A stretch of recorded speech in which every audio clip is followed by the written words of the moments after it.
Hi, Paul here. Today I want to discuss something that's very close to my heart, empathy and the struggles with having too much of it. As an empath, I often find myself overwhelmed by the emotions of others. It's not just about understanding what they're feeling, it's literally as though you absorb other people's emotions into yourself. It can leave you feeling unbalanced, disconnected, and sometimes even dissociated.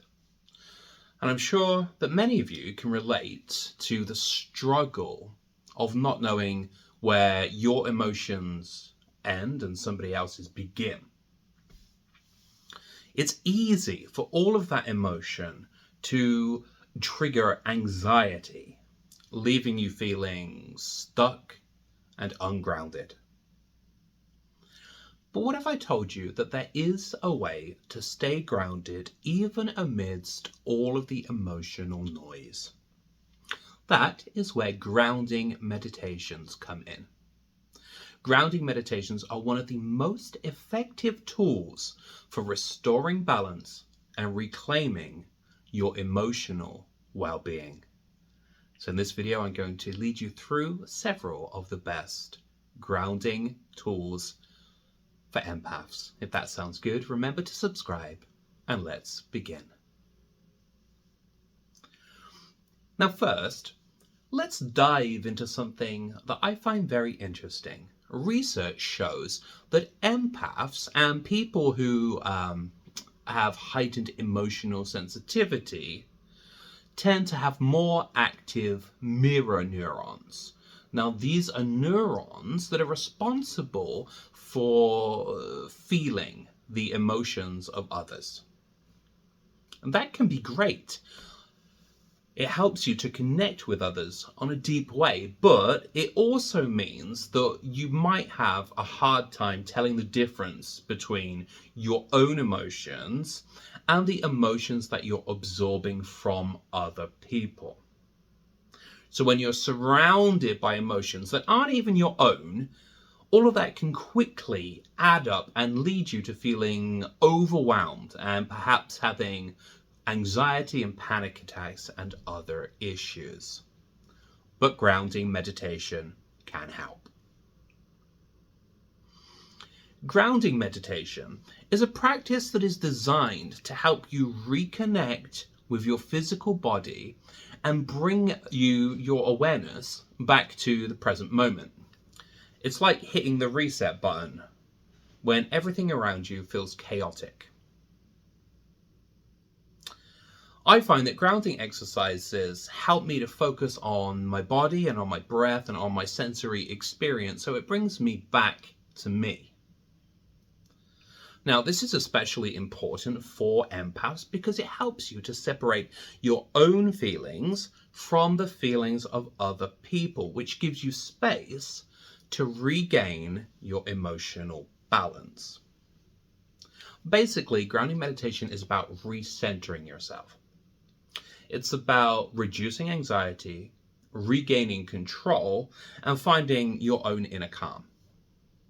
And it's an essential tool for empaths in order to help us stay emotionally stable in a world that can often feel overwhelming. So let me lead you through some of the best grounding meditation techniques for empaths that I myself use and that I've taught to clients in my online meditation lessons on thedailymeditation.com. These techniques are going to help you to find that balance. You can find tutorials for all these techniques on thedailymeditation.com and guided meditation versions on my YouTube, Zen Pauly. I'll start with Chi meditation. As empaths, our Chi, our life force, can easily leak out of ourselves when we become too absorbed in the emotions of others. And that in turn can leave you feeling drained and unbalanced. It's as though your energy has just bled out of you. One grounding technique that will really help with that is to just visualize your Chi, your energy flowing around your body, gently returning to the center. Picture it like a warm, glowing light that reawakens your energy and brings it back to your own body. When you do that, that's going to help you to reconnect spiritually and emotionally with yourself. It's going to help you to refine balance and to stay calm. I've taught this to many of my clients and they find that it really helps to center them. For instance, one of my clients has given me permission to discuss their story, that being Jesse. So Jesse was a salesperson who found that his empathy was often a tool that helped him connect with clients and make him really good at sales. But when he was working with larger groups, it would be as though there was just too much emotional kind of noise and he would lose touch with himself. So together with Jesse, we went through several different chi meditation techniques that taught him to bring his chi back into himself. And that helped him to stay grounded and focused, which really helped him to excel in his career. Next, and is one that I often discuss, Jon Kabat-Zinn's body scan meditation. This is unquestionably one of the best grounding techniques in the world. As you know, if you follow me, this practice involves bringing your awareness to each part of your body. It's like you're literally scanning from your head gradually down to your toe. You're being aware of the sensations around your body, learning to observe your body consciously but without reacting to it. And research shows that that helps to lower cortisol levels, which reduces stress and enhances relaxation. It's very easy to do, and again, you can find a guided meditation version on my YouTube Zen Pauly. All you're going to need to do is close your eyes, start with mindfully breathing, and then gradually pass your conscious awareness down your body from the tip of your head to your little toes. That simple practice is going to help you to stay centered when you find that your emotions and other people's emotions are becoming a bit much. Next, mindful breathing with a little twist. Mindful breathing is, of course, the most well-known meditation technique in the world, and it's often regarded as the essential starting place for all meditators. Brilliant in itself, I like to make it even better by adding a little twist. And what I'll do is I'll use a mantra such as Om or Soham, or simply sigh so that I create more of a sound and more of a physical experience. So that enhances the sensory experience of mindful breathing. If you think about just breathing without making a sound, there isn't a lot to focus on. But if you add a mantra, Om, you create those reverberations around your body, which gives you more physical sensations to focus on, and you also create sound. So by adding a little mantra, you make it a lot easier to focus. And if you struggle to meditate on your breath, just do that and you'll find it a lot easier. Next, and a final one I'd like to mention is Kinhin. Sometimes we need to move the body in order to feel grounded, and that is where Zen walking or Kinhin can be really helpful.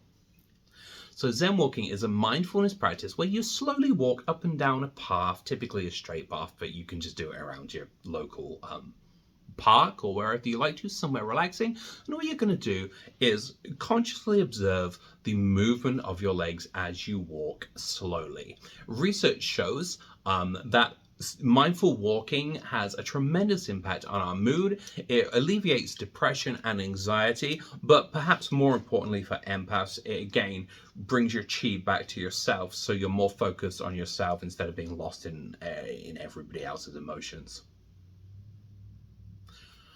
Now, one thing that I would like to touch on is the middle way.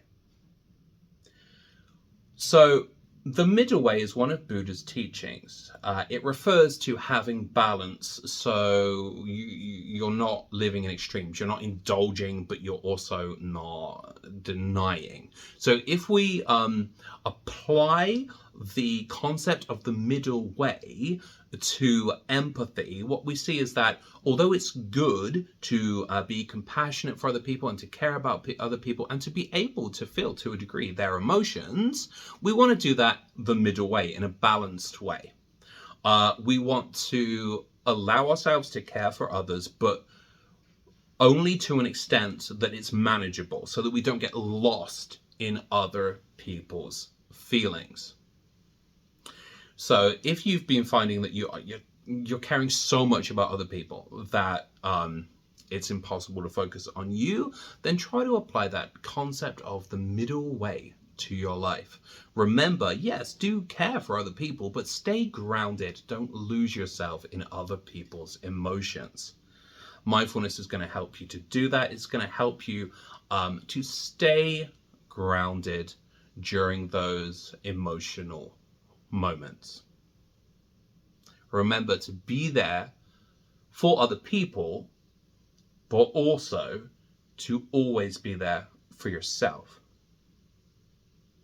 To do that successfully, you will need a good degree of self-awareness. Over the years, I've personally learned that self-awareness is absolutely crucial as an empath for maintaining my emotional balance.